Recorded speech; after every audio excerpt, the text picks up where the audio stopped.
Welcome! Today I'll show you how to remove SIM pin from SIM card into a Samsung Galaxy M01 Core. First of all, go into Settings and in Search. Not Search. Find Lock Screen and Security option and then choose Other Security Settings.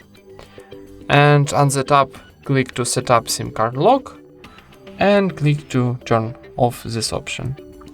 For unlocking, need to enter your SIM pin and click OK.